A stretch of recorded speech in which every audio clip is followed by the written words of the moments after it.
The for sale sign swung gently in the Montana breeze as I signed the final documents. 43 years of memories sold in a single pen stroke. "You sure about this, Lillian?"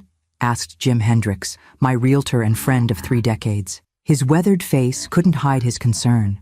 "This ranch has been in your family since my grandfather built it with his bare hands," I finished, folding the check for $327,000 with trembling fingers. "But Megan needs help with her business venture. Family comes first. Family comes first." The mantra my late husband Richard had repeated throughout our marriage, the philosophy that had guided my every decision since his passing 8 years ago. Outside, Shadow, my aging border collie, waited patiently in my '98 Ford pickup. He'd be coming with me to the small apartment I'd rented near Seattle, 2 hours from Megan, Brian, and my twin grandchildren, instead of the 10-hour drive that had kept us apart for too long. "Those grandkids are lucky to have you," Jim said, handing me a copy of the sale documents. "Moving across states at your age just to be closer." At 68, I wasn't ancient, but I understood his meaning. Leaving behind my support network, my church community, the neighbors who checked on me during winter storms, it wasn't a small sacrifice. But the thought of seeing 7-year-old Emma and Ethan regularly, instead of just on video calls, made it worthwhile. That evening, I sat on the porch swing one last time, Shadow at my feet. The sunset painted the distant mountains in shades of purple and gold, a farewell performance I committed to memory. "We're doing the right thing," I told Shadow, scratching behind his ears. "Megan and Brian have a vision for that artisan coffee shop. They just needed capital." I'd never understood the appeal of $7 lattes, but Seattle was different from rural Montana, and we'll be close enough to attend school plays and soccer games. 2 weeks later, after transferring $275,000 to Megan's business account, I handed over my house keys to the new owners, a young couple with 3 children who looked at the sprawling ranch house with the same dreams Richard and I had once shared. My new apartment was small, but sufficient, a 1-bedroom unit in a senior living complex with beige carpeting and walls thin enough to hear my neighbor's television. Shadow adapted better than I did, finding a sunny spot by the window where he could watch the parking lot activity. Monthly dinners with Megan's family kept me going through the adjustment period. The twins seemed to grow inches between visits, though Megan and Brian were often distracted, checking phones and speaking in hurried whispers about supplier issues and customer counts. "The coffee shop is just more demanding than we expected," Megan explained when I asked if everything was all right. "Seattle's market is competitive. Is my investment helping?" I asked carefully. "Of course, Mom," she replied quickly. "We couldn't have done this without you. We're just in the challenging early phase." I nodded, remembering the lean years when Richard and I had struggled to make the ranch profitable. Success rarely came overnight. As November approached, I felt a growing excitement. Thanksgiving had always been my holiday, the one where I shined brightest in the kitchen, preparing Richard's mother's secret recipe stuffing and my own blue-ribbon pumpkin pies. When no invitation came by mid-month, I called Megan. "Oh, we haven't finalized plans yet," she said, distraction evident in her voice. "I'll let you know." 2 days before Thanksgiving, with still no word, I made a decision. I'd surprise them. After all, family shouldn't need formal invitations for holidays. I'd bring my famous pies, small gifts for the twins, and my warmest smile. The drive would be long, 10 hours if traffic cooperated, but the thought of a proper family Thanksgiving after nearly a year of displacement filled me with determination. "It'll be worth it, Shadow," I promised, packing his bed and food into the truck alongside my small overnight bag. "We're finally having a real holiday with family again." Little did I know that the true holiday surprise would be mine to receive, a revelation that would reshape everything I thought I understood about family, loyalty, and the real meaning of gratitude. Highway 90 stretched before me like an endless ribbon, cutting through forests and mountain passes as I drove westward. 10 hours in a truck with temperamental heating wasn't ideal, but anticipation warmed me more effectively than the sputtering vents. "We'll be there by 4, I told Shadow, who dozed on the passenger seat, gray muzzle resting on his paws. Perfect timing to help with last-minute dinner preparations. I'd risen at 3 a.m. to pack the truck and prepare my contributions.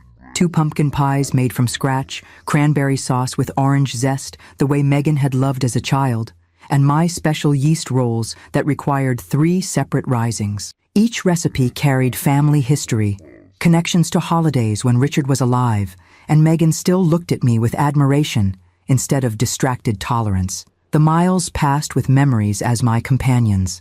The Christmas when 6-year-old Megan had received her first pony.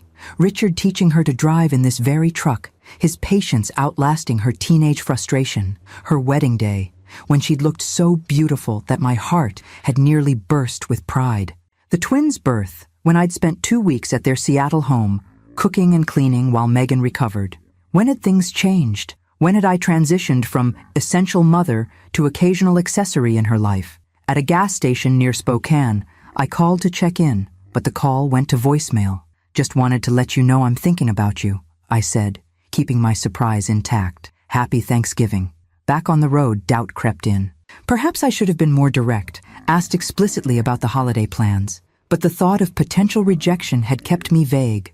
This way, I could pretend the surprise was my plan all along. Late afternoon traffic slowed my approach to Seattle, adding an extra hour to the journey. My back ached from the truck's worn seat, and even Shadow seemed restless, pacing the small space and whining occasionally. "Almost there, boy," I assured him. Almost home. But was it home? The word caught in my thoughts. My home had been the Montana ranch, with its familiar creaks and smells, the view of mountains from my bedroom window, the rose bushes Richard had planted for our 30th anniversary. The apartment near Seattle was just a way station, a compromise to be near family without imposing on them directly. As I navigated through residential streets, my stomach tightened with nervous anticipation. Megan and Brian's craftsman-style house sat on a tree-lined street in an upscale neighborhood, its carefully maintained exterior a testament to their commitment to appearances. Today, the house glowed with warm light from every window. Cars lined the curb, expensive models with shiny paint and dealer logos I recognized from Brian's business associates. A catering van was parked in the driveway. I found a spot half a block away, checking my appearance in the rearview mirror. The drive had left my silver hair slightly mussed, and fatigue shadowed my eyes, but the excitement of surprising Megan and seeing the twins outweighed my concern about looking travel-worn. "Wait here," I told Shadow, cracking the windows. "I'll come back for you once I've said hello." Balancing the pies and cranberry sauce, I made my way to their front door. Through the decorative glass panels, I could see movement inside. People in cocktail attire holding wine glasses, servers with trays weaving through the crowd. Laughter floated through the evening air, along with the unmistakable aroma of roasting turkey and sage stuffing. My stomach rumbled, reminding me I'd eaten nothing but a granola bar since breakfast. The doorbell chimed cheerfully when I pressed it, and I straightened my shoulders, anticipating the delight on the twins' faces when they saw their grandmother unexpectedly appearing on Thanksgiving. The door swung open to reveal Megan, stunning in a burgundy dress I'd never seen before. Her chestnut hair swept into an elegant updo. Her smile froze when she registered my presence, eyes widening in what looked more like panic than pleasure. "Mom?" she gasped, stepping quickly onto the porch and pulling the door nearly closed behind her. "What are you doing here?" The question, delivered in a harsh whisper, struck like a physical blow. "Surprising you for Thanksgiving," I answered, confusion dampening my excitement. "I brought pies and—" "You should have called," she interrupted, glancing nervously over her shoulder at the gathering inside. "This isn't a good time." Behind her, a burst of laughter rose from the party. A man's voice called out, "Megan? Who is it?" "No one," she called back with false brightness, before turning to me with pleading eyes. "Mom, I'm sorry, but this is actually a business event. We're hosting potential investors for the coffee shop." "On Thanksgiving?" I asked, the pies growing heavy in my arms. "It's a strategic dinner," she explained, her voice tight. "These people could save our business. I can't have distractions." The word landed with devastating clarity. I was a distraction, an inconvenience, an embarrassment to the image they were trying to project. "I see," I said quietly, as something cold and hard formed in the center of my chest. "I drove 10 hours to see my family on Thanksgiving, but I'm a distraction." Megan at least had the grace to look ashamed. "I'm sorry, Mom. We'll do a family Thanksgiving another time." But we both knew what those words really meant. You don't belong here today. You don't fit into the picture we're trying to paint. Lillian's surprise visit has turned into a devastating rejection. As her own daughter pushes her away on Thanksgiving, what will she do now? And why is Megan so desperate to impress these investors that she would turn away her own mother? Subscribe now to discover what happens next in this heart-wrenching family drama. Where am I supposed to go? I asked, my voice barely audible above the party noise spilling from inside. I drove 10 hours. I can't just turn around and drive back tonight. Megan glanced at her diamond watch, a gift from Brian on their 10th anniversary that she'd shown off during our last video call. There's a Holiday Inn about 15 minutes from here. Megan, I said, reality settling heavily on my shoulders. I spent nearly all my money helping you and Brian start the coffee shop. I can't afford a hotel near Seattle. Irritation flashed across her features, quickly masked with the same expression she used when the twins misbehaved in public. Mom, I'm sorry, but you really should have called first. We have a full house of very important people. Through the gap in the door, I glimpsed Brian charming a group of well-dressed guests, gesturing animatedly. The twins were nowhere in sight, probably upstairs with a sitter, kept away from the grown-up event. Could I at least see Emma and Ethan? I asked, hope fading even as I voiced the request. They're already in bed, Megan lied smoothly.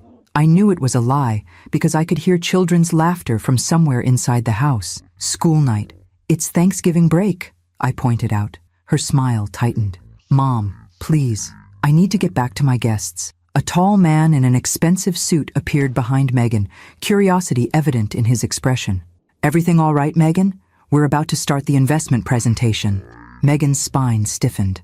Everything's fine, Lawrence. Just a delivery mix-up. A delivery. That's what I'd been reduced to. Not a mother who had sold her home to help finance their business. Not a grandmother who had driven across 3 states to share a holiday. A delivery mix-up. Of course, the man replied smoothly, his gaze sliding over me with the practiced dismissal reserved for service workers and other irrelevant people. Brian's ready when you are. I'll be right there, Megan assured him with a dazzling smile that vanished the moment he retreated. She turned back to me with barely concealed impatience. Mom, I'm really sorry about the confusion, but I need to go. Take the pies at least, I said, holding them out like an offering, a final attempt to be useful, to matter. She glanced at the homemade desserts, then shook her head. The caterer brought harvest tarts from that French bakery downtown. These might clash with the menu theme. Each word landed like a tiny dagger. My pies, made with the recipe passed down through 3 generations of our family, would clash with their sophisticated event. I see, I said again, because what else could I say? Happy Thanksgiving, Megan. We'll call you tomorrow, she promised, already backing toward the door. Maybe we can meet for coffee next week. The door closed with a definitive click, leaving me standing on the porch with cooling pies and congealing cranberry sauce, the weight of rejection far heavier than the food in my arms. For a moment, I simply stood there, unable to process what had just happened. Through the decorative glass, I watched Megan rejoin her party, touching Lawrence's arm with practiced charm, throwing her head back in laughter at something Brian said. No one looked toward the door. No one wondered about the older woman left standing in the November chill. I had been dismissed, erased from the evening as effectively as an unwanted brushstroke painted over on canvas. The walk back to my truck felt endless. Shadow greeted me with a concerned whine, his warm tongue licking my hand as I placed the rejected food on the passenger seat. Change of plans, I told him, my voice breaking on the last word. We're not staying after all. Tears blurred the streetlights as I drove aimlessly away from Megan's house, with no destination in mind beyond away. The bright homes I passed held families gathering around tables, sharing meals and memories, engaged in the simple act of being together on a day dedicated to gratitude. What was I grateful for? The question echoed as I drove, finding no immediate answer. Not my daughter, who had dismissed me like an inconvenient delivery. Not my home, which I had sold to help ungrateful children. Not my future, which stretched before me empty of purpose. When the tears made driving dangerous, I pulled into a supermarket parking lot, choosing a far corner away from the few cars belonging to employees working the holiday. The store was closed, its darkened windows reflecting my truck's headlights before I switched them off. The silence felt absolute. Even Shadow seemed to understand the gravity of the moment, pressing his warm body against my side as I finally allowed myself to weep, For the ranch I'd loved, for the daughter I'd lost somewhere along the way, for the holiday traditions that had died with Richard and would never be resurrected. What do we do now? I whispered to no one in particular, as darkness settled around us. The answer came in the form of Shadow's gentle nudge and the rumbling of my empty stomach. We would survive this night, as we had survived other hardships. We would find our way forward, even if that way was currently shrouded in shadow. I reclined my seat as far as it would go, and pulled an old blanket from behind the bench. It wasn't much protection against the November chill, but it would have to do. "Good night, boy," I murmured to Shadow, who settled into his customary spot against my side. "Tomorrow will be better." But as I drifted into uneasy sleep, I wondered if I still believed my own reassurances, or if they had become merely habit, empty words spoken against the growing certainty that I had sacrificed everything for people who valued me not at all. Cold seeped through the truck's metal frame, despite the blanket wrapped tightly around my shoulders. November in Seattle brought a damp chill that penetrated deeper than Montana's dry cold, settling into bones and spirit with equal persistence. Shadow's warm body pressed against mine provided some comfort, his steady breathing a reminder that I wasn't entirely alone in this parking lot exile. Every passing headlight caused my heart to jump, a reflexive hope that somehow Megan had come looking for me, had realized the cruelty of her dismissal. But each car passed without slowing, and eventually, the parking lot fell into complete darkness, save for the distant security lights casting long shadows across the asphalt. Sleep came in fitful bursts, interrupted by discomfort and intrusive thoughts. How had my relationship with Megan deteriorated to this point? When had I transformed from beloved mother to embarrassing inconvenience? Richard would have known what to do. He'd always been the one who could reach Megan during her difficult teenage years, finding the right balance of firmness and understanding.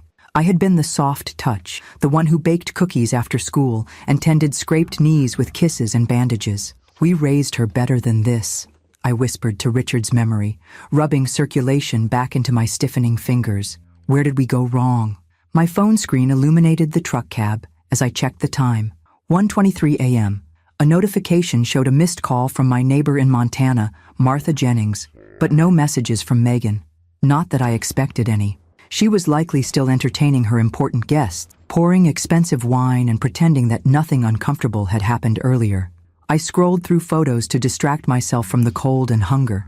Pictures of the ranch in different seasons. Shadow as a puppy bounding through mountain meadows. Richard teaching Megan to ride her first pony. Family Thanksgiving gatherings from happier times when the holiday still meant connection rather than rejection. A text notification broke my reverie. Martha again. "Lillian, please call when you get this. Important news about Clayton. Clayton Bennett, my reclusive neighbor whose property had adjoined the ranch for decades. A cantankerous old bachelor who kept mostly to himself, though I'd made a point of checking on him regularly after Richard passed, bringing soup during his frequent bouts of bronchitis, and picking up his medications when winter roads made driving treacherous for someone his age. My concern for Clayton momentarily overshadowed my own troubles. I dialed Martha's number despite the late hour, knowing she wouldn't have texted twice if it wasn't important. "Lillian, thank God," she answered immediately. "I've been trying to reach you all day. I've been driving," I explained, not wanting to elaborate on my current circumstances. "Is Clayton all right?" The pause told me everything before she spoke. "No, honey. He passed 3 days ago. Peaceful, in his sleep." A wave of sadness washed over me. Clayton had been a fixture in my Montana life. Not exactly a friend, but a presence as familiar as the mountains themselves. His absence was yet another thread severed from the tapestry of my former life. "The funeral's tomorrow," Martha continued, "but that's not why I've been trying to reach you. His lawyer's been calling everyone trying to find you. Says it's urgent you contact him." "His lawyer?" I repeated, confusion momentarily displacing grief. Why would Clayton's lawyer need to speak with me? "Wouldn't say, just that it's important. I have his number if you want to write it down." I fumbled in my purse for a pen, jotting the lawyer's information on an old receipt, though why Clayton's legal affairs would have anything to do with me remained a mystery. We'd been neighborly, nothing more. "Thanks for letting me know," I told Martha. "I'll call the lawyer in the morning." After hanging up, I sat in the darkened truck, adding Clayton's death to the accumulating losses of the past year. The ranch, my sense of purpose, my place in my daughter's life, and now a neighbor who, despite his gruff exterior, had been one of the few remaining connections to my life in Montana. Shadow stirred beside me, whimpering softly in his sleep, chasing dream rabbits, or perhaps sensing my distress. I stroked his graying fur, finding comfort in the simple, uncomplicated love of a dog who had never once found me inconvenient or embarrassing. "Just you and me now, old boy," I whispered. Outside, a late-night rain began to patter against the windshield, transforming the parking lot into a glistening black mirror that reflected the empty sky. No stars visible tonight, just darkness and the occasional distant rumble of traffic on the highway. I rearranged the blanket, trying to find a position that would allow some sleep despite the cold seeping into my joints. Tomorrow would bring practical concerns, finding an affordable place to wash up, stretching my dwindling funds until I could figure out next steps, calling Clayton's mysterious lawyer. But tonight, in this liminal space between one life and whatever came next, I allowed myself to fully feel the magnitude of what had happened. My own daughter had turned me away on Thanksgiving, had chosen appearances over compassion, status over family. The realization brought fresh tears, silent ones that tracked down my cheeks as the rain tracked down the windshield, parallel paths of water, marking passages of loss. Eventually, exhaustion overcame discomfort, and I drifted into uneasy sleep to the rhythm of falling rain and Shadow's gentle snoring. My last conscious thought was a question that had no immediate answer. Where do you go when the home you sacrificed everything for exists only in memory, and the family you gave everything to has no place for you at their table? As Lillian spends a cold, lonely night in her truck, mysterious news arrives about her former neighbor. What could Clayton's lawyer possibly want with her? And how will she face the morning after such a devastating rejection by her own daughter? Subscribe now to discover what unexpected developments await in this emotional journey. Morning arrived with stiff joints and frost patterns on the truck windows. I'd slept perhaps 3 hours total, waking repeatedly to adjust my position on the unyielding seat or pull the inadequate blanket tighter around my shoulders. Shadow's warm body had been my only real comfort through the long night. The supermarket was now open, its parking lot slowly filling with early shoppers hunting Black Friday deals. I sat up, wiping condensation from the inside of the windshield, suddenly conscious of how I must appear. An old woman sleeping in a truck, unwashed and disheveled. "Time to move, Shadow," I murmured, starting the engine to run the defroster. Before someone calls security on us, my reflection in the rearview mirror confirmed my fears. Hair flattened on one side, dark circles under reddened eyes, an overall appearance of someone whose life had come undone, which I supposed was accurate enough. The gas gauge hovered just above a quarter tank, enough to get us somewhere, though I wasn't sure where. The thought of driving 10 hours back to my empty apartment held little appeal, yet staying near Seattle seemed equally pointless. Megan had made her feelings abundantly clear. My stomach growled, reminding me that I'd had no dinner. The pies and cranberry sauce sat on the passenger seat floor where I'd placed them last night, a pathetic reminder of my rejected offerings. At least Shadow's food and water bowls were in the truck bed toolbox. A small mercy. The supermarket restroom provided a makeshift washing facility. I splashed cold water on my face, ran wet fingers through my silver hair, and brushed my teeth with supplies from my purse. The woman at the sink next to me studiously avoided eye contact, the way people do when confronted with others' obvious misfortune. Back in the truck, I poured kibble for Shadow in the parking lot, then unwrapped one of the granola bars I kept in the glove compartment for emergencies. It was stale but edible, washed down with water from a half-empty bottle. Clayton's lawyer. The memory of Martha's call surfaced as I finished my meager breakfast. Checking the time, 7:43 a.m., I decided it was probably too early to call a law office, even if I had no idea what else to do with my day. My phone rang before I could put it away, an unknown Montana number lighting up the screen. "Mrs. Winters?" a male voice inquired when I answered.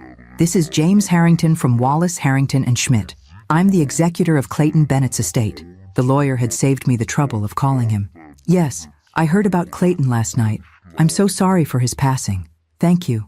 Mr. Bennett spoke highly of you." A pause. "Mrs. Winters, are you currently in Montana?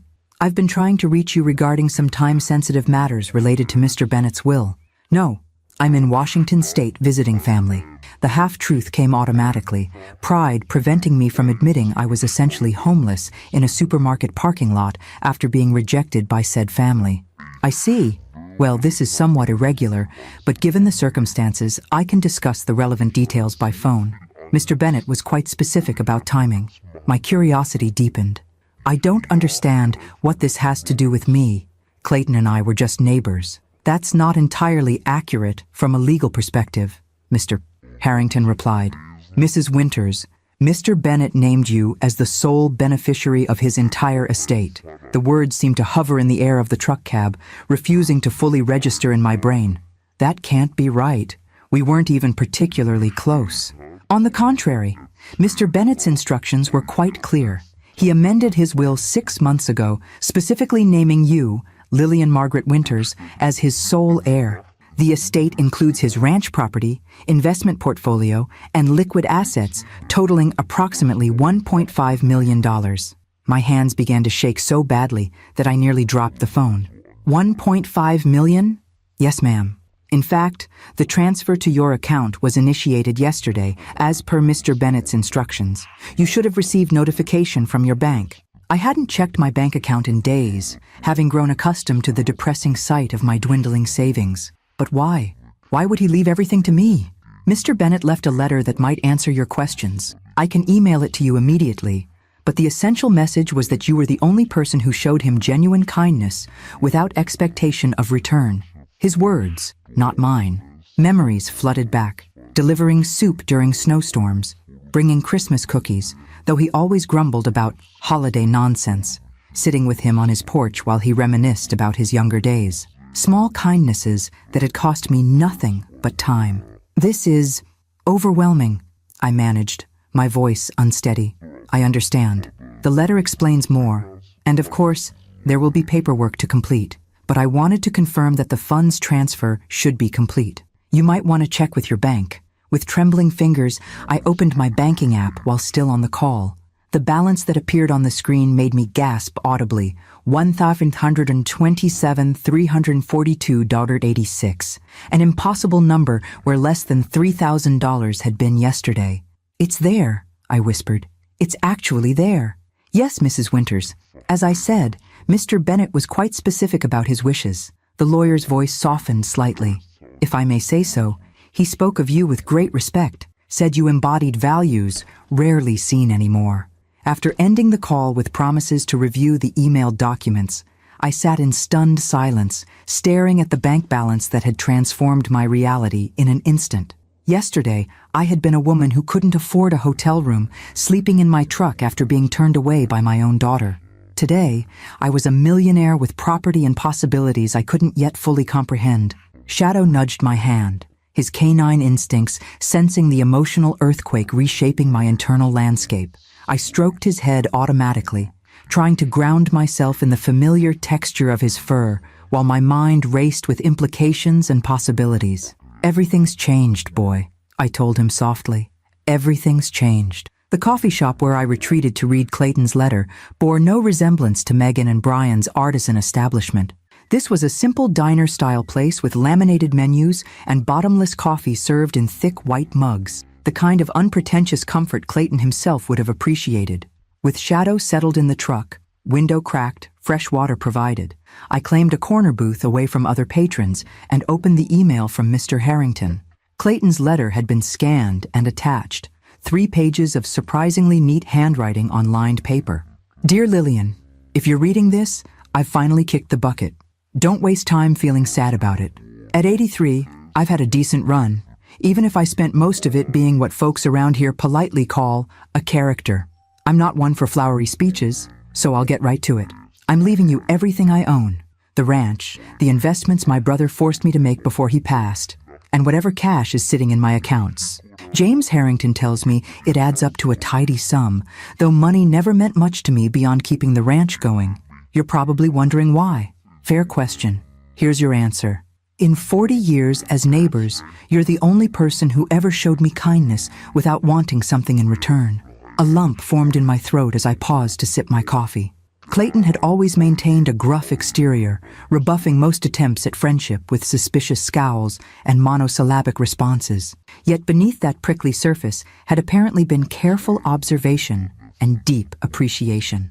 Remember that blizzard in '09 when the power was out for 9 days? You and Richard checked on me twice daily, brought hot food, made sure my generator was fueled. When Richard passed, and half the county showed up with casseroles for you, then disappeared once the funeral was over, I noticed how you still found time to bring me soup when my bronchitis acted up. Small things, maybe. But they showed your character. This world's full of people who are kind when it's convenient or when others are watching. You're kind when it's difficult and when no one would notice if you weren't. I've watched how your daughter treats you. Visits getting shorter and less frequent. Phone calls where she's clearly doing something else while talking to you. That business about the fancy coffee shop where your money was welcome, but your opinions weren't. My hands trembled slightly. I hadn't realized Clayton had been paying such close attention to my life, my relationships. Had my dynamic with Megan been so obviously deteriorating that even my reclusive neighbor had noticed?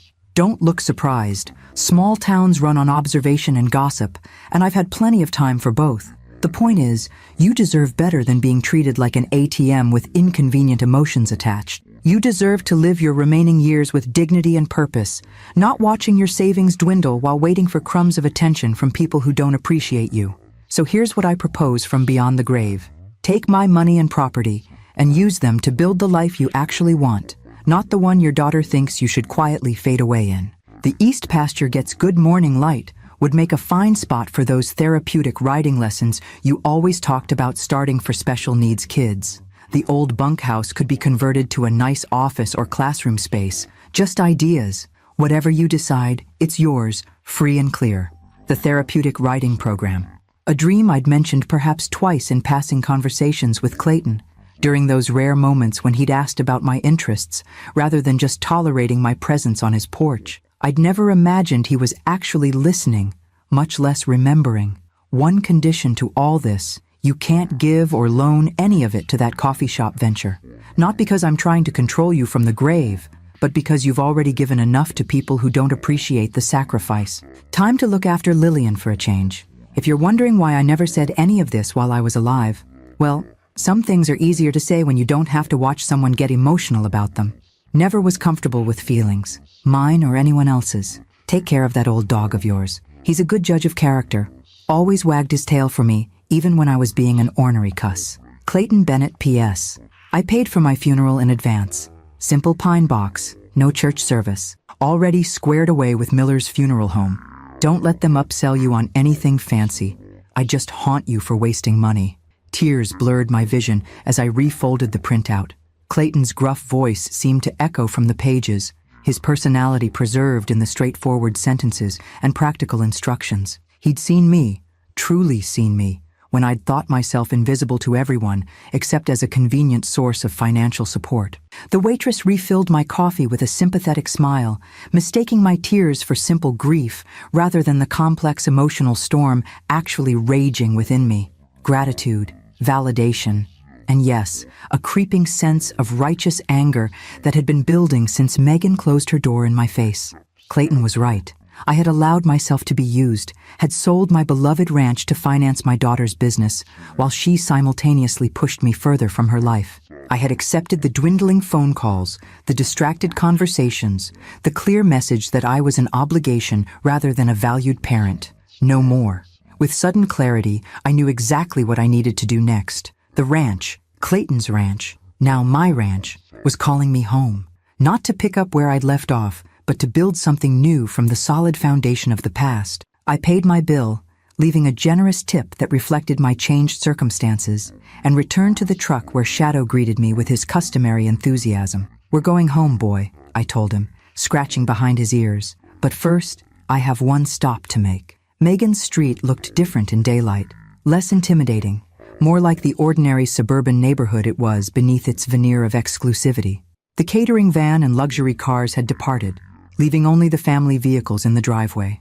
A forgotten wine glass sat on the porch railing, evidence of last night's sophisticated gathering. I parked directly in front, no longer concerned about being an embarrassing presence. Shadow perked up, recognizing the house where the twins lived, his tail thumping against the seat in anticipation of seeing the children who usually slipped him treats when Megan wasn't looking. "Not today, boy," I told him gently. "You're staying here. This won't take long." The doorbell chimed just as it had yesterday, but this time I stood differently. Spine straight, shoulders back, the weight of Clayton's validation and my own renewed self-worth supporting me like invisible armor. Brian answered, his expression cycling rapidly from surprise to discomfort to artificial welcome. His designer sweater couldn't hide the shadows under his eyes, evidence of last night's late entertaining. "Lillian, we were just about to call you," he lied, stepping back with reluctant courtesy. Come in, come in." Coffee? The house smelled of lingering turkey and cleaning products. The dining room already returned to its showcase perfection. No evidence remained of the strategic dinner, except a collection of wine bottles waiting for recycling. "No coffee, thank you," I replied, remaining standing even as Brian gestured toward the living room seating. "I won't be staying long." "Is Megan home?" "She's just getting the kids ready for—" He stopped as Megan appeared from upstairs, freezing mid-step when she saw me. "Mom," she managed, her voice catching. She was dressed in expensive athleisure wear, hair pulled into a casual ponytail that still somehow looked styled. "We were going to call you today. About last night." "I'm not here for explanations or apologies," I interrupted, my voice calmer than I felt inside. "I'm here to say goodbye." Confusion replaced the defensive guilt on her face. "Goodbye? What do you mean?" "I'm returning to Montana today. Permanently." Brian stepped closer to Megan, their united front automatic even in confusion. "But your apartment, the lease, I'll handle it remotely," I said. "Some things have changed since yesterday." Megan's eyes narrowed with the perceptive calculation that had served her well in business, if not in personal relationships. "What things?" "My neighbor Clayton Bennett passed away.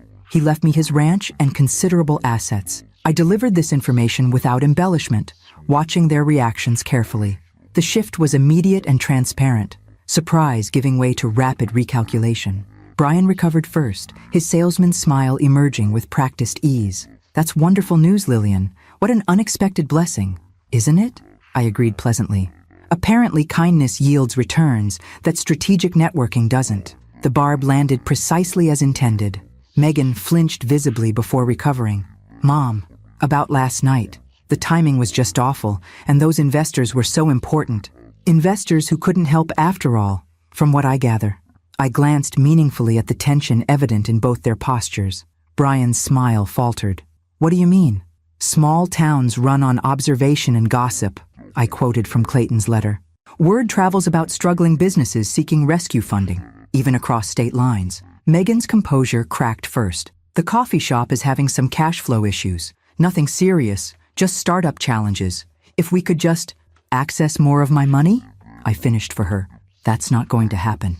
"Mom, please." Megan stepped forward, her voice taking on the cajoling tone she'd used as a teenager when asking for expensive jeans or extended curfews. "We're family. Of course, last night was handled badly, but you can't hold that against us when our business is at stake." "Family," I repeated, the words sitting heavily between us. "Was I family when I was sleeping in my truck last night because you couldn't find space for me at your Thanksgiving table?" Shock registered on both their faces. Brian recovered first. "You slept in your truck? Lillian, you should have said something. We could have—" "What? Found room for me after your important guests left? Made space for the embarrassing mother who didn't fit your sophisticated image?" The anger I'd suppressed for so long finally found voice, though I kept my tone level. "I sold my home, our family ranch, to help finance your business venture. I gave you everything I had, and you couldn't even let me use your guest bathroom." Megan's eyes filled with tears that I might once have responded to with immediate forgiveness. "Mom, I'm sorry. We were desperate. The business is failing. Brian made some investments that didn't—" "Stop." I held up my hand.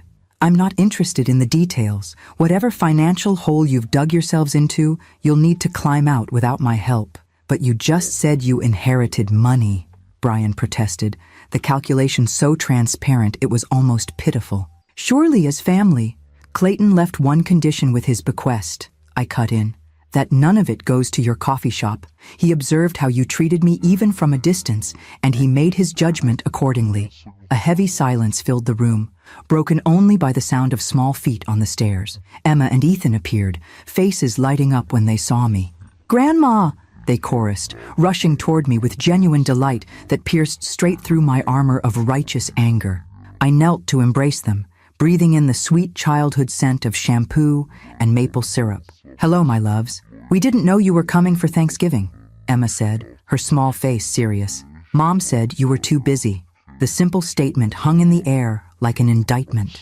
I met Megan's eyes over the children's heads, seeing the flush of shame that confirmed Emma's innocent revelation of yet another lie. "I'm afraid I can't stay today," I told the twins, smoothing Ethan's cowlick with practiced affection. "I'm heading back to Montana, but I'd like very much if you could come visit me there soon. I have a ranch now, with horses and lots of space to play." "Real horses?" Ethan's eyes widened with excitement. "Real horses," I confirmed, "and a very special dog who's waiting in my truck, missing you terribly." Their excitement was palpable as they begged to see Shadow. With a pointed look at Megan that dared her to object, I led the twins outside for a brief, joyful reunion with my faithful companion. When the children reluctantly returned inside at their mother's insistence, I stood by my truck, suddenly exhausted by the emotional confrontation, yet lighter somehow, unburdened by pretense. "The twins are welcome anytime," I told Megan, who hovered uncertainly on the porch. "That door remains open, regardless of everything else." She nodded, tears now flowing freely. "Mom, I really am sorry." "I know," I said, and meant it. But sometimes sorry isn't enough to undo the harm that's been done. Sometimes it's just the beginning of learning to do better. As I drove away, the rearview mirror framed a tableau of my daughter, standing small and uncertain on her perfect porch, watching as I left her to face the consequences of her choices without the safety net I'd always provided. It hurt. Of course it hurt. But beneath the pain lay something stronger. The certainty that I was finally steering my own course after years of navigating around others' expectations and needs. Montana was calling me home. The Welcome to Montana sign appeared as the afternoon sun began its descent toward distant mountains. I'd been driving for nearly 8 hours, stopping only for necessities and to let Shadow stretch his legs at rest areas along the interstate. The journey that had felt so heavy with anticipation 2 days earlier now carried a different energy. Not excitement exactly, but purpose, a sense of returning to a place where I belonged on my own terms. My phone had chimed several times throughout the day with texts and calls from Megan, each increasingly desperate in tone. I'd let them go to voicemail, not yet ready for another conversation laden with apologies that felt more connected to my newfound wealth than genuine remorse. There would be time for reconciliation later, if the seeds were there to nurture. For now, I needed to focus on rebuilding my own foundation. When I turned onto the familiar county road that led toward what had been my home for most of my adult life, emotions swelled unexpectedly. The landscape hadn't changed in the months of my absence. The same rolling hills, the same fence lines marking property boundaries, the same massive cottonwoods along creek beds. But I was seeing it with new eyes, appreciating the beauty I had taken for granted during decades of familiarity. "Almost there, Shadow," I told my faithful companion, who had perked up at the familiar scenery, his nose pressed eagerly against the passenger window. "Almost home." The sun was setting as I turned onto the gravel drive leading to Clayton's ranch. My ranch now, a concept still too new to feel real. The sprawling single-story house came into view, its weathered cedar siding glowing amber in the late light. Smaller than my former home, but solid and well-maintained despite Clayton's age and solitary status. Martha Jennings's pickup was parked in the circular drive, her sturdy figure emerging from the front door as I pulled up beside her. I hadn't called ahead, but news travels fast in small communities, and Martha had clearly anticipated my return. "About time you showed up," she called as I stepped from the truck, her gruff greeting belied by the warmth in her embrace. "Place has been too quiet without you next door." I wasn't next door anymore, I reminded her, returning the hug with equal fervor. "I sold the ranch, remember? And now you own this one. God works in mysterious ways, doesn't he?" Martha stepped back, studying me with the frank assessment of a lifelong friend. "You look like you've been through the ringer, Lil. That daughter of yours give you trouble?" The simple question, asked without pretense or judgment, broke something loose inside me. Standing in Clayton's, my driveway, with the Montana sunset, painting the world in hues of gold and crimson, I found myself telling Martha everything. The rejection at Megan's door, the night spent shivering in my truck, the shocking inheritance and confrontation that followed. Martha listened without interruption, her weathered face registering appropriate outrage and satisfaction at the story's turns. When I finished, she simply nodded and said, "Clayton always did have better judgment than folks gave him credit for. Come on inside, I've got stew keeping warm and the place is all ready for you." The interior of Clayton's house surprised me. Though I'd visited countless times, I'd rarely ventured beyond the kitchen and front room where we'd shared occasional meals or coffee. Now, seeing the entire house as its owner, I discovered unexpected touches of refinement. Well-crafted furniture beneath the clutter, bookshelves filled with history volumes and classic literature, even a baby grand piano in a back room I'd never entered. "Didn't know the old coot played, did you?" Martha remarked, noting my surprise. His mother was a concert pianist in her youth. Clayton could play Chopin pieces that would bring tears to your eyes, though he'd only do it when he thought nobody was listening. Another layer of the man I'd thought I knew, revealed only in his absence. How many other aspects of Clayton had remained hidden behind his gruff exterior? What else might I discover as I settled into this unexpected inheritance? Martha had indeed prepared the house for my arrival. Fresh linens on the beds, pantry stocked with essentials, even a new dog bed for Shadow placed near the River Rock fireplace, where a welcoming blaze now crackled. The gesture brought fresh tears to my eyes, gratitude for simple kindness that stood in stark contrast to my own daughter's rejection. "Don't get weepy on me," Martha warned, ladling beef stew into bowls at the kitchen table. "Just being neighborly. Besides, someone had to air the place out." Clayton wasn't much for housekeeping these last few years. We ate in companionable conversation, Martha updating me on local happenings I'd missed during my months away. The Petersons' new grandchild, Reverend Miller's retirement, the controversy over the proposed gravel pit operation near the county line. The familiar rhythms of small-town life wrapped around me like a favorite quilt, comfortable and grounding after the emotional turbulence of the past 48 hours. "Harrington dropped this by yesterday," Martha said as we finished eating, sliding a thick envelope across the table. "Said you'd need it when you arrived." Inside were keys to the house, outbuildings, and Clayton's truck, along with documents requiring my signature to complete the property transfer. A handwritten note from the lawyer explained that he'd handle the paperwork remotely to spare me an immediate trip to town after my long drive. "He thought of everything," I murmured, running my fingers over the ring of keys, physical symbols of the new life that had been unexpectedly gifted to me. "Clayton was thorough," Martha agreed. "Planned this down to the last detail from what I gather. Even had me stock your favorite coffee and those ridiculous bran muffins you pretend are healthy." The observation startled a laugh from me, the first genuine one in what felt like forever. "They are healthy. High fiber is important at our age. Sawdust would be more appetizing and just as fibrous," Martha retorted, rising to clear our dishes. "Now, I'm heading home before it gets any darker. These old eyes don't drive as well at night as they used to. You gonna be all right here by yourself?" I glanced around the kitchen, unfamiliar yet somehow already feeling like a space where I belonged. "I think I will be. It's strange, but not in a bad way." After Martha departed with promises to check in tomorrow, I wandered through the house with Shadow at my heels, both of us exploring our new territory. Clayton's bedroom was Spartanly neat, no personal items visible beyond a single photograph of a much younger Clayton with an older couple I assumed were his parents. I chose a guest room instead for my first night, not yet ready to claim his most private space as my own. In what must have been his office, I discovered a desk with meticulous records of the ranch operations, cattle sales, pasture rotations, equipment maintenance schedules. Clayton might have been a recluse, but he'd been an organized and thoughtful steward of his land. The east pasture he'd mentioned in his letter was clearly marked on a property map pinned to the wall, along with notations about soil quality and water access, practical information that would prove invaluable if I pursued the therapeutic writing program he'd suggested. The idea took stronger root as I stood there, fingers tracing the boundaries of what was now my land. Not just a vague someday dream, but a genuine possibility.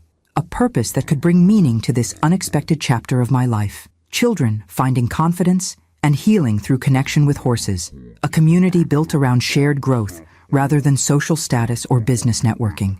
The vision felt right in a way that my temporary Seattle life never had. Later, sitting by the fire with Shadow contentedly snoring on his new bed, I finally checked my phone. 6 missed calls from Megan, 2 from Brian, a text from my landlord in Seattle confirming he'd received my message about breaking the lease, and most surprisingly, a text from Ethan that must have been sent with Megan's help. "Grandma, we want to see the horses." Mom said, "Maybe Christmas? Love you, Christmas." 6 weeks away. Time enough to settle in, to begin planning the next phase of my life, to process the emotional whiplash of the past 2 days. Time enough, perhaps, to determine what kind of relationship I wanted with my daughter moving forward, not based on habit or obligation, but on mutual respect and genuine connection. I texted back a simple response: "The horses and I will be waiting. Love you both." To Megan's messages, I sent only, "Safe in Montana. Need time. We'll call when I'm ready." Then I silenced the phone and turned my attention to the flames dancing in the fireplace, their warmth reaching into corners of my heart that had been cold for too long.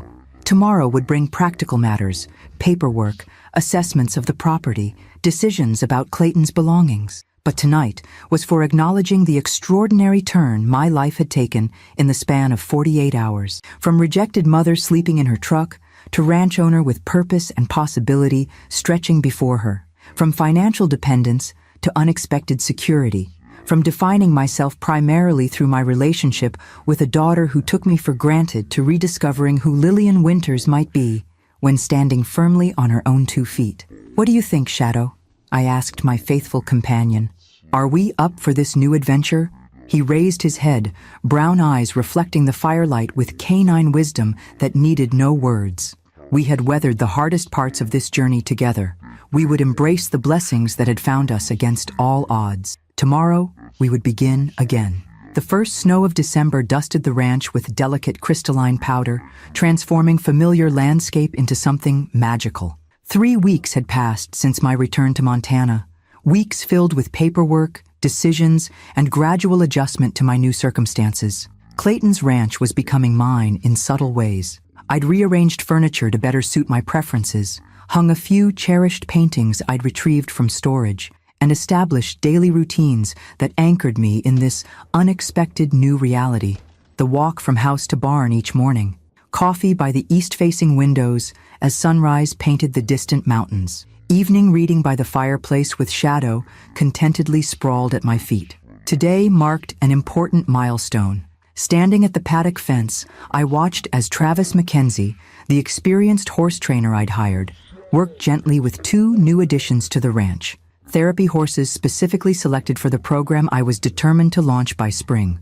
"Buttercup's a natural," Travis called, indicating the dappled gray mare following his cues with calm attention. "Perfect temperament for beginners, patience of a saint." "And Huckleberry?" I asked, eyeing the chestnut gelding who seemed more interested in investigating the fence line than paying attention to Travis's guidance. "He's curious, not disobedient," Travis replied, with the quiet confidence of someone who understood horses better than most people. "That's good for the more advanced riders. He'll keep them engaged, make them work for his cooperation."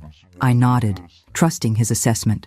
At 28, Travis had already established a solid reputation with special needs riding programs across 3 counties. When I'd approached him about heading up my fledgling operation, he'd accepted with genuine enthusiasm, rather than the wary skepticism I'd encountered from others who questioned whether a woman my age should be launching a new business venture.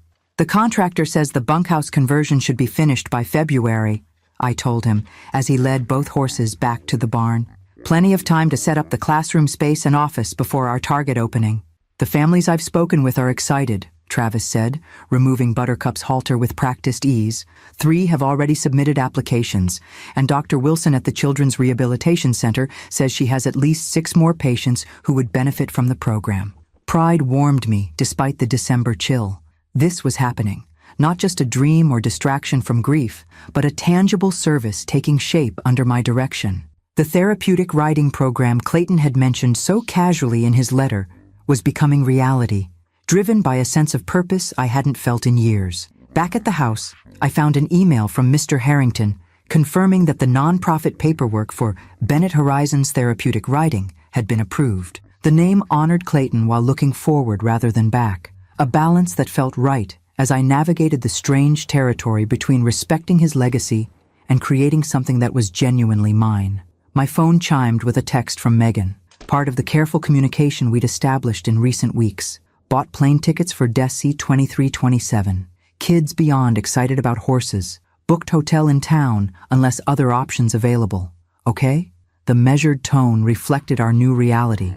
After several difficult conversations following my abrupt departure from Seattle, we'd reached an understanding of sorts.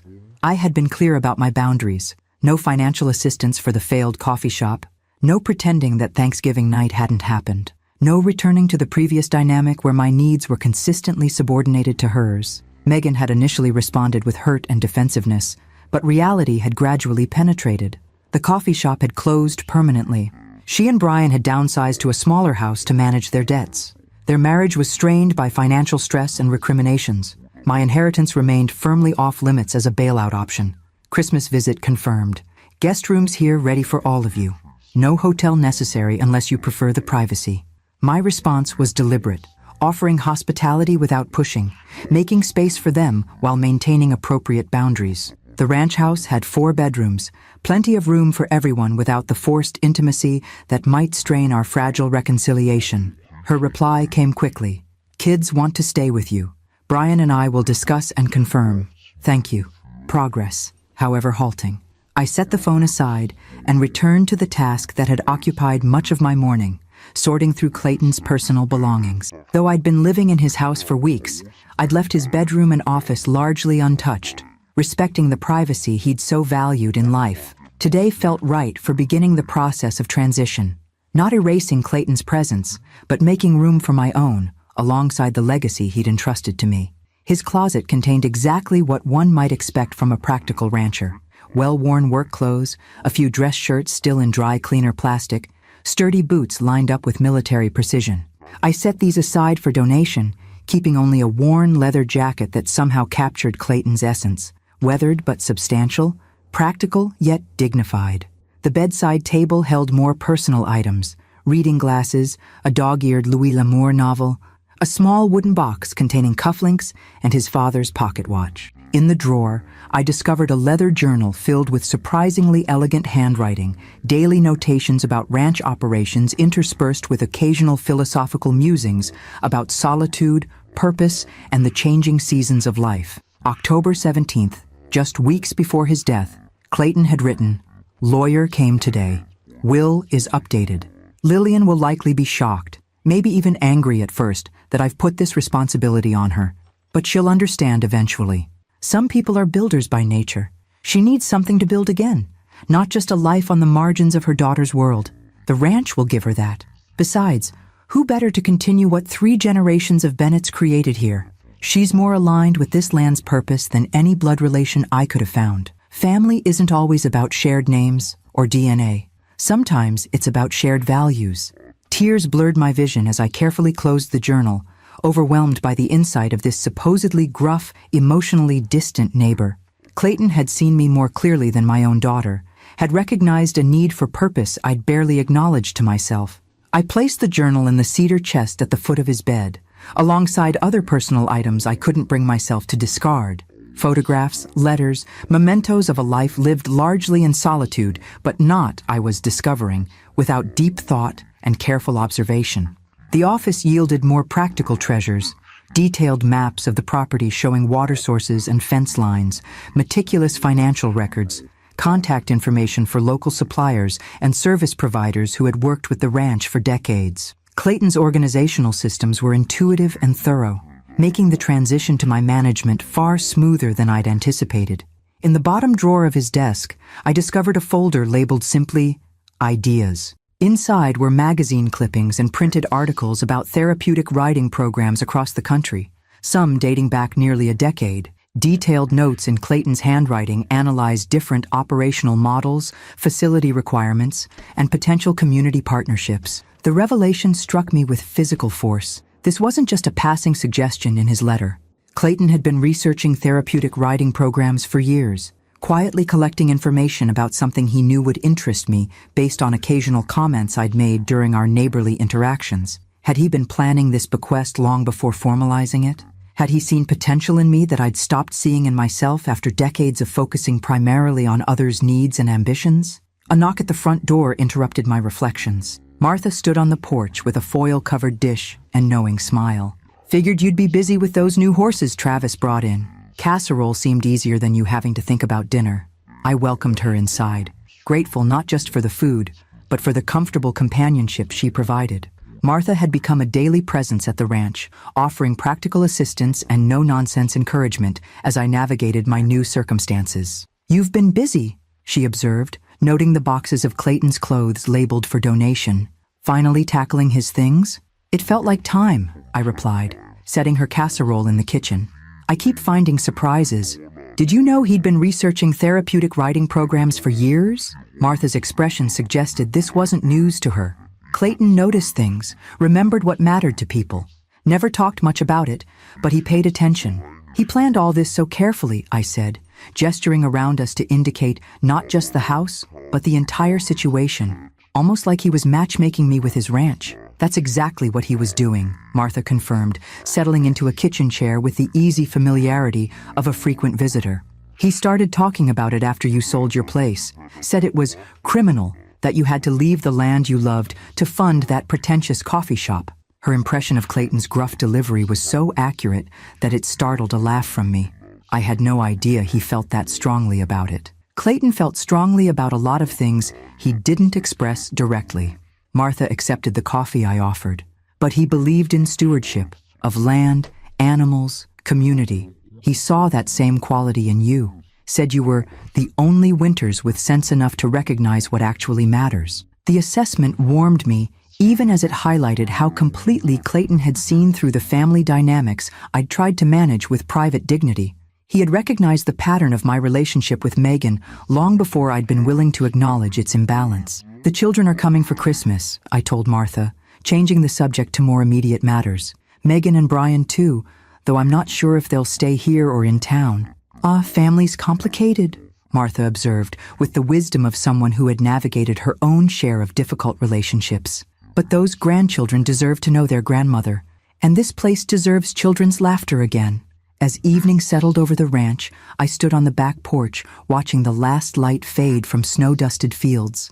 The barn where Buttercup and Huckleberry now resided, the bunkhouse being transformed into classroom and office space, the east pasture where riders would eventually guide their mounts through therapeutic exercises. Clayton had been right. I needed something to build, something meaningful that extended beyond myself, yet reflected my values and abilities. Not just a place on the periphery of my daughter's life, but a purpose that would create ripples of positive impact long after I was gone. The Bennett Ranch, my ranch now, offered exactly that opportunity. Not a retreat from life's disappointments, but a platform for creating something valuable and lasting.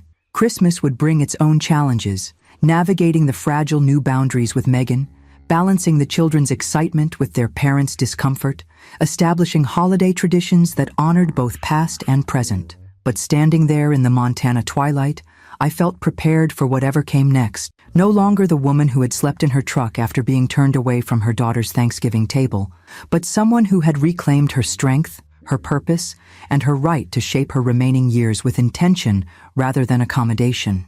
Clayton's final gift hadn't been just land and money. It had been permission to become fully myself again. As Lillian builds her therapeutic riding program and prepares for a challenging Christmas reunion with her family, she's discovering that Clayton's bequest was far more intentional than she realized. How will Megan and Brian react to the transformed ranch and Lillian's newfound purpose? And can this family begin healing the wounds inflicted on Thanksgiving night? Subscribe now for the final chapter in this powerful story of betrayal, redemption, and second chances. Christmas Eve transformed the ranch house with subtle magic. Pine garlands draped across the stone mantel, twinkling lights reflected in window glass, the scent of cinnamon and apples wafting from the kitchen where I'd spent the morning baking.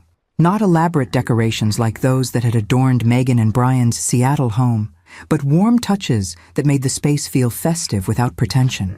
Through the kitchen window, I watched the scene unfolding in the snowy paddock, Travis leading Buttercup in a circle while the twins took turns on her broad back, their excited voices carrying across the crisp air. Emma sat tall and confident, following Travis's instructions with serious concentration. Ethan, initially hesitant, now grinned with accomplishment as he balanced without clutching the saddle horn. They had arrived yesterday afternoon, tumbling from Megan's rental car with exuberant energy after the flight from Seattle, launching themselves into my arms with genuine excitement that brought unexpected tears to my eyes. Children's love is wonderfully uncomplicated, freely given, untainted by adult calculation or conditional availability. Megan and Brian had followed more tentatively, carrying luggage and uncertainty in equal measure.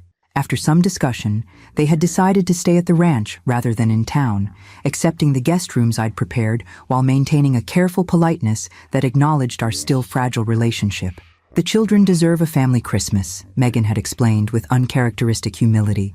And this place, it's amazing, Mom, what you're creating here. The first genuine compliment she'd offered since my return to Montana, delivered without reference to the inheritance that had made it possible or comparison to the lifestyle they'd been forced to downsize from in Seattle.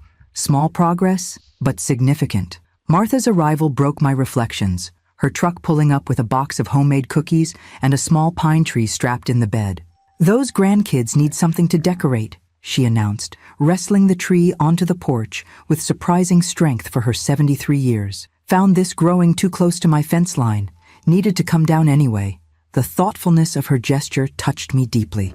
I'd been so focused on preparing bedrooms and planning meals that I'd overlooked the children's potential desire for traditional Christmas activities like tree decorating. "You're a lifesaver," I told her, helping maneuver the tree into the living room. "I don't even know where Clayton kept decorations, if he had any." "Second shelf in the garage storage, behind the paint cans," Martha replied without hesitation. Man was organized to a fault, probably labeled and indexed his sock drawer. She wasn't wrong. I found the decorations exactly where she'd indicated, dusty boxes marked Christmas in Clayton's precise handwriting. Inside were vintage ornaments, glass balls in faded colors, hand-carved wooden figures, strands of lights that would need testing before use. Nothing matched or coordinated, but each piece carried history and character lacking in the color-themed designer trees that had graced Megan's home in previous years. By the time the twins returned from their riding lesson, pink-cheeked and bubbling with excitement, the tree stood ready in the living room corner awaiting their creative input. Their delight at the mismatched ornaments and simple white lights confirmed I'd made the right choice in using Clayton's decorations rather than purchasing new, coordinated collections. "Look, Mom," Emma called as she unwrapped a hand-painted ceramic star. "It's so old and special." The genuine appreciation for these humble decorations contrasted sharply with the children's previous Christmases, where everything had been picture-perfect but somehow less meaningful. Watching them debate the placement of each ornament with serious consideration, I caught Megan observing them with a complicated expression, wistfulness mixed with something like regret. "They're thriving here," she said quietly, joining me by the fireplace. "I've never seen Ethan so present. Normally, he'd be begging for screen time by now." "The outdoors has that effect," I replied. "Fresh air, animals, space to run. It's how you grew up, if you remember." She nodded, a small smile touching her lips. "I do remember. Dad teaching me to ride that awful pony with the attitude problem, building snow forts by the creek, feeling so free." The mention of Richard brought a moment of shared remembrance between us, the husband and father whose absence had altered both our lives in ways we'd never fully discussed. "Your father would have loved seeing the twins here," I said. "He always hoped they'd experience ranch life, even just as visitors." "I know." Megan's voice held regret tinged with defensiveness. Seattle offered opportunities I thought were more important. Good schools, culture, connections.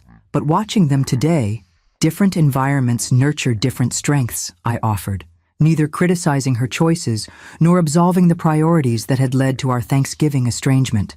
"They're fortunate to experience both worlds." The conversation might have deepened further, but Brian appeared from the guest room where he'd been taking work calls despite it being Christmas Eve. His expression suggested the calls hadn't brought positive news.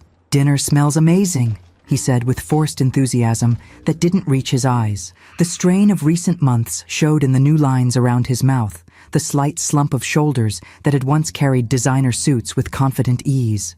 The evening unfolded with surprising warmth, despite the underlying tensions. Travis joined us for dinner, bringing an easy conversational flow that bridged awkward silences. The twins dominated the table talk with breathless accounts of their riding adventures and plans to help with barn chores the following morning. After the meal, as we gathered in the living room with mugs of hot chocolate, Ethan suddenly asked the question that had likely been simmering beneath the surface of our careful interactions. "Grandma, are you still mad at Mom and Dad for Thanksgiving?" The directness of his inquiry created instant tension. Megan froze with her mug halfway to her lips. Brian studied the floor with sudden fascination. Even Emma, usually chattering continuously, fell silent, watching me with solemn eyes. The question demanded honesty, yet required delicacy. These children loved their parents despite the adults' flawed choices. My response would shape not just this Christmas gathering, but potentially their understanding of forgiveness and accountability.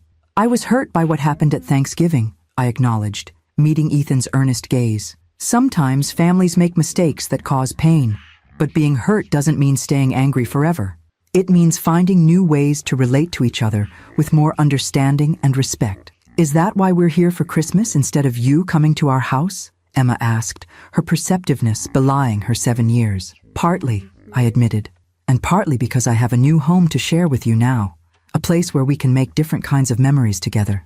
Megan's eyes shimmered with unshed tears, but she remained silent, allowing the conversation to unfold without defensive interruption. Another small but significant shift from her previous patterns. Later, after the twins had been tucked into bed with promises of Christmas magic and assurances that Santa could definitely find them in Montana, I found myself alone on the back porch with Megan. The night sky stretched above us, stars impossibly bright in the clear mountain air, nothing like the light-polluted Seattle skies she'd grown accustomed to. "I keep thinking about you sleeping in your truck on Thanksgiving," she said finally, voice barely audible above the soft creak of the porch swing where we sat. "Every time I look at you with the twins, every time you show such grace with us after what we did." "It wasn't just Thanksgiving," I said gently.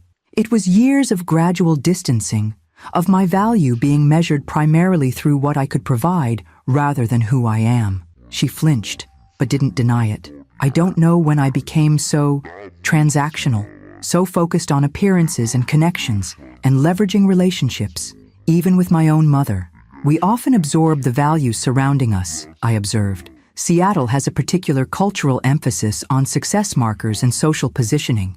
It's seductive, but you never succumb to that," she countered.